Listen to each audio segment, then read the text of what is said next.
Hello, দুপুর ২টোর সময় ready হয়ে বেরিয়ে পড়লাম জীবনে একটু স্বাদ বদলাতে। তো বাচ্চাগুলোকে নিয়ে আর আমরা ফ্রেন্ডের সাথে চলে আসলাম গাইস মুভি দেখতে। তো আমরা চলে এসেছিলাম আইনক্সে। আর এখানে চলছিল আমির খানের মুভি 'সিতারে জামিন পার'।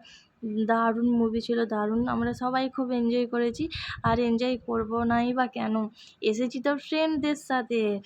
তো এই দিনটা আমাদের কাছে একটা স্মরণীয় হয়ে থাকবে। কারণ আমরা দারুণ, দারুণ এনজয় করেছিলাম। এখানে সেলফি তোলা হচ্ছিল পপকর্ন নিয়ে। এখানে তৃপ্তি সেলফি তুলছিল। আর তারপরে হয়ে গেছে এখানে হাফ টাইম। আর এখানে সব আমাদের সেলফি তোলা গাইস আর শেষই হচ্ছে না। এত পিক তুলেছি আমরা সবাই। মানে সেই মলে ঢোকা থেকে শুরু করে একদম লাস্ট পর্যন্ত এখানে সিনেমা হলে বসেও। আর সানিয়ার এখানে ঠান্ডা লাগছিল। আর আমি সিনেমা হলে যেই ঢুকেছি সঙ্গে, সঙ্গে চশমা পরে নিয়েছি, নাহলে মাথা যন্ত্রণায় আমি মরেই যেতাম। তো ব্যাগে করে আমি চশমা নিয়ে এসেছি। আর এখানে যতক্ষণ মুভি চলছিল ততক্ষণ আমি চশমা পরেই মুভি দেখেছি। তারপর আবার চশমা ব্যাগে ঢুকিয়ে দিয়েছি। তো এখানে মুভিটা কিন্তু দারুণ মুভি ছিল। আমরা খুব মুভিটাও এনজয় করেছি।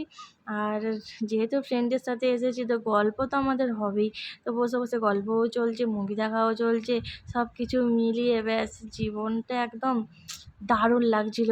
সেই মুহূর্তগুলো যেন আমরা এখনও মিস করছি। ভাবছি আবার কবে সেই দিনগুলো আসবে গাইস। আর এই দিনটা পেয়েছি কিন্তু আমাদের হাসব্যান্ডগুলোর জন্যই।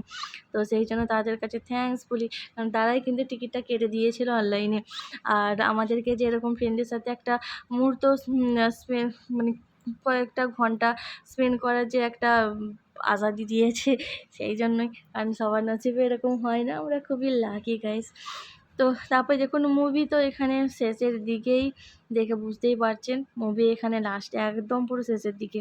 তো মুভি দেখে কিন্তু আমরা এখানে বেরিয়ে পড়েছিলাম আর মলটার একটুখানি ঘুরে কিন্তু আমরা চলে এসেছিলাম বাড়ি আসতে রাত ৯টা বেজে গেছে। তো কেমন লাগলো আমাদের ভিডিওটা অবশ্যই কমেন্ট করে জানাবেন। টাটা।